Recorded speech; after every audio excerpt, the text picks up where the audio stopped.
It's getting easier and easier to travel with a huge screen.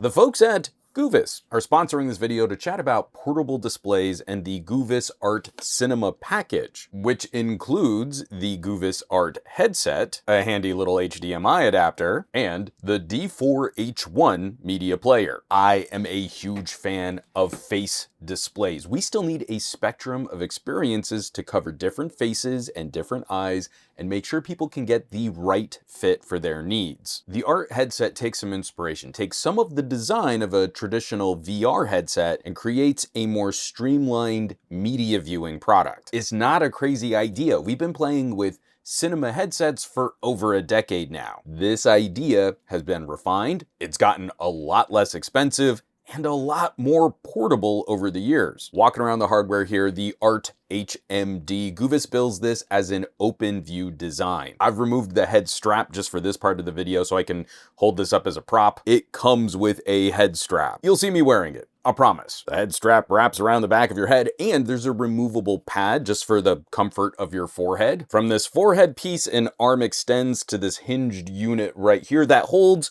all of the display technology. This module that floats in front of your face contains a pair of 1080p micro OLEDs. Now, unlike some of the other AR and cinema glasses, we're not using birdbath optics. We've got aspherical lenses that block less light. This is obviously a bit bigger than some of those other face displays, but that also gives us more room for better controls and adjustments. Individual diopter controls on each lens, and the lens housings physically move to adjust the interpupillary distance, the distance between your pupils. In my previous glasses videos, I've mentioned how glasses that fit me might not fit you, and that's because each headset offers slightly different measurements and focusing distances, and those lenses are usually fixed into the glasses frame. The Goovis Art allows you to adjust that distance, which should cover a wider chunk of the population. And the optical setup is built on a hinge that doesn't require the user to take off their glasses, where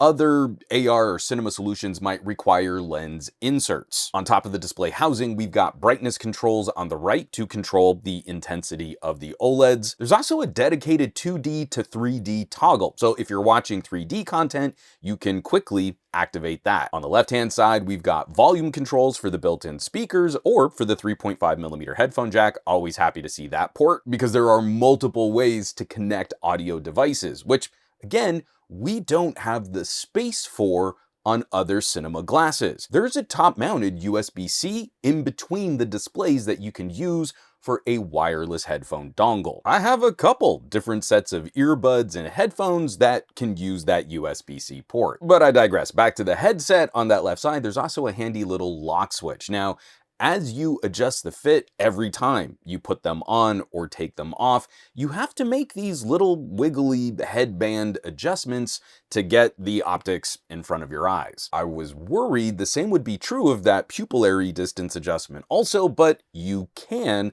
lock that hardware in place so you don't need to readjust every single time. And in between the lenses, we have a proximity sensor, so the OLEDs will turn off and the speakers will mute when you take the headset off. It's on the top forehead part of the headband. That's where we have the headphone port and the USB-C to connect to your host device with handy little cable straps so you can adjust the cable to go around the side of your head, not just dangle right in front of you. But that host device can be nearly anything. Any product that supports video output over a USB-C cable will connect directly to the Art. A phone, a tablet, a laptop, desktop, or a portable game console like a Switch or my Steam Deck. One cable, video and power, plug and play. It's still kind of wild to me that our phones can handle powering these kinds of accessories. Now, if you have another host device that doesn't put out video over USB, you can get that HDMI to USB-C adapter. Maybe it's an older laptop or a game console or even a camera or a drone. If it has an HDMI port, we can feed that over this adapter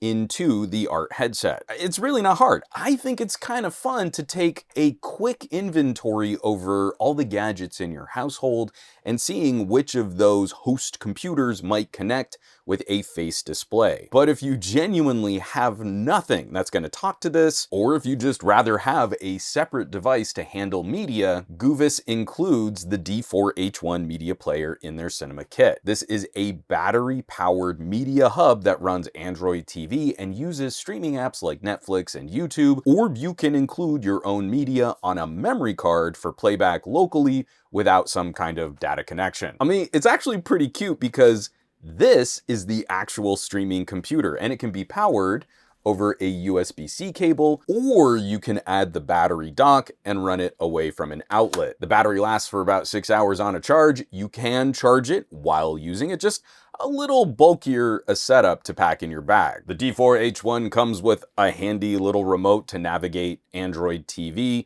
and it could also pull double duty. Use it as the brain for your TV at home, and then take your TV with you when you travel. Goovis sells a nice collection of accessories. The media player and the charger can be purchased separately if you don't want to start with the whole bundle. There's a wireless streaming adapter if you just want the ability to cast from a device and not be tethered to that host computer. A pair of wireless earbuds that use a USB-C dongle to plug into this top port. And Goovis also sent along their zero pressure head strap. It spreads out the weight of the headset across multiple points on your skull, making a lightweight HMD even more comfortable to wear for longer viewing sessions. And that's kind of the hook here. That's what I think is fun. We're entering an era where we have more options for face displays that accomplish different tasks. We have simple all-day heads-up displays for notifications. There are bigger VR and mixed reality headsets for immersive gaming, and a middle class of entertainment and productivity displays that can take the place of a portable monitor. I've been saying this on my channel for years now, but a portable monitor is one of the best accessory purchases you can make. It adds extra functionality to every computer you own, and it should outlast multiple generations of computers. You don't buy a portable monitor for one laptop and then have to get rid of it when you upgrade your laptop. Now, unlike some of the birdbath optics glasses, Goovis isn't trying to claim that these are AR. The design actually kind of defeats the idea of a magical floating TV out in space in front of you. You're still aware of your surroundings, but the back panel is a hard stop behind the displays. You can't see directly through the displays, but your eyes are also not competing with light in your environment. You'll see the content more clearly. It'll be brighter and easier to see outdoors. And for a lot of folks, it should be easier to line up a sharper image, better clarity with less fringing around the corners of the display. Some folks out there will want to focus on that optical clarity. Some folks might like the ability to see through the content and know what's happening directly in front of them. We kind of need both. We kind of need both options in the market so consumers can make the best choice for their specific needs.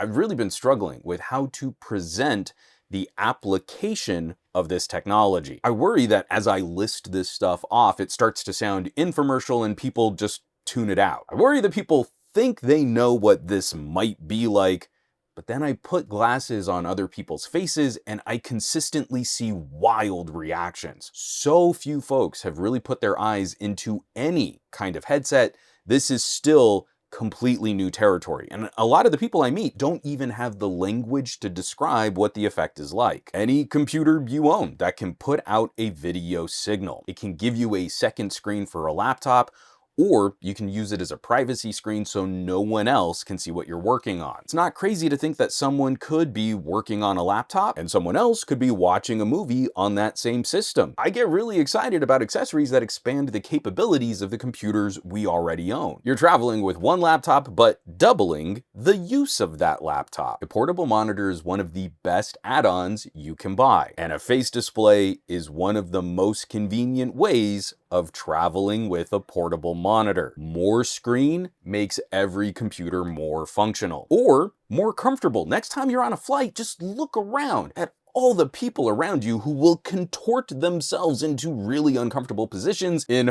already wildly uncomfortable seats to look at a phone or prop up a tablet, the shoulders shrugged up, chin smooshed down, and instead you could pull out a Steam Deck plug in your face display, lean your chair back that fraction of an inch, and project a massive TV out in front of you while you sit in the most comfortable position you can to enjoy your gameplay. Or if you want to pack lighter and still get work done, you can bring a phone, a little keyboard and mouse, and this could be your whole computer. Even when you're not traveling at home, there are times my daughter or my wife, they want to watch something on the really nice living room TV, and I'd rather watch something else, and now I can literally walk around the house with a big screen TV of my own. It's kind of luxurious. I don't like gaming in my office anymore. I spend all day working in this little room.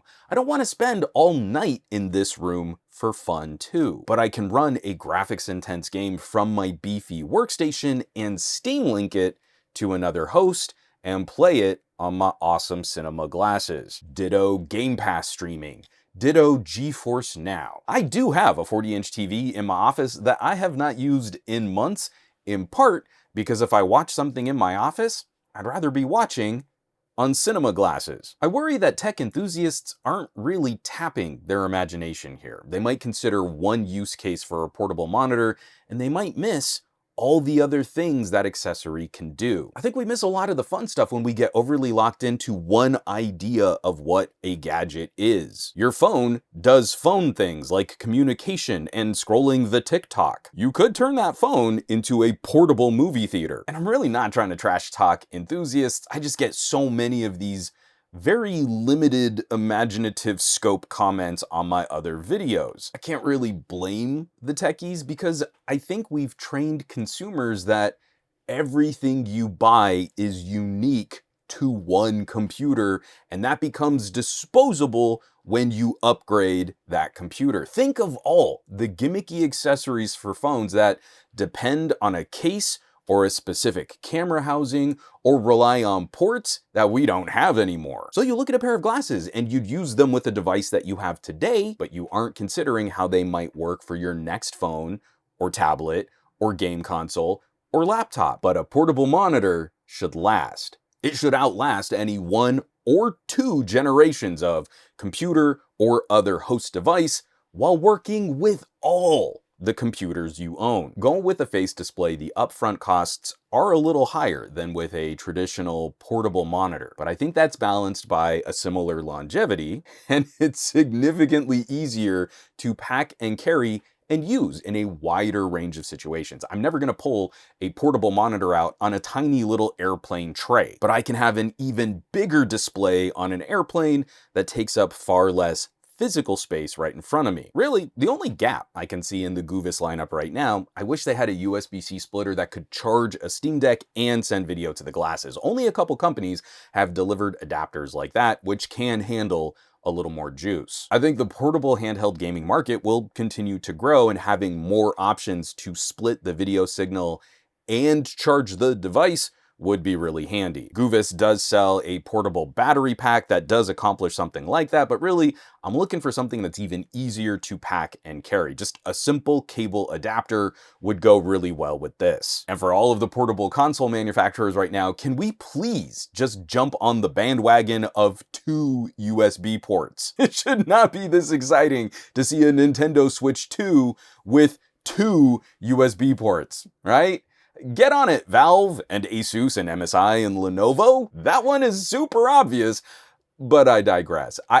I'm feeling like a broken record, but I'm genuinely excited about what we can do with different kinds of head and face mounted displays. The tech is so much more accessible than people think it might be. We just have to get over some of these educational hurdles and some of these silly enthusiast expectations on what the tech should do. I think it's more fun to play with the gadgets we can really buy and use today instead of waiting and waiting and waiting on magical science fiction AR devices we might get years in the future that will be significantly more expensive. Now, you might be able to buy a decent 60-inch TV for less than this, but can you fit that 60-inch TV in a purse or a backpack? I posit that you cannot. This experience is well matured today, and it's ready for more consumers to give it a spin. So I gotta send a big shout out to Goovis for partnering on this video and sending this whole kit my way to test drive,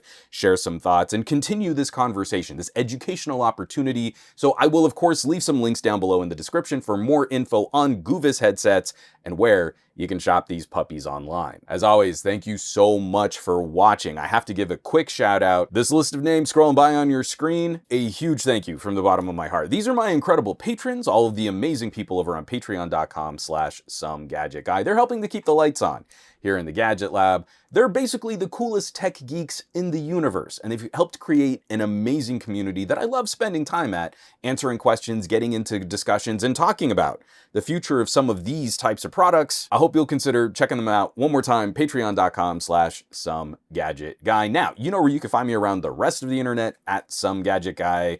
Basically everywhere, but these days I'm trying to spend a bit more time on the Mastodons, a little on the Blueskis, and a lot less so on the Facebooks and Threads and Instagrams.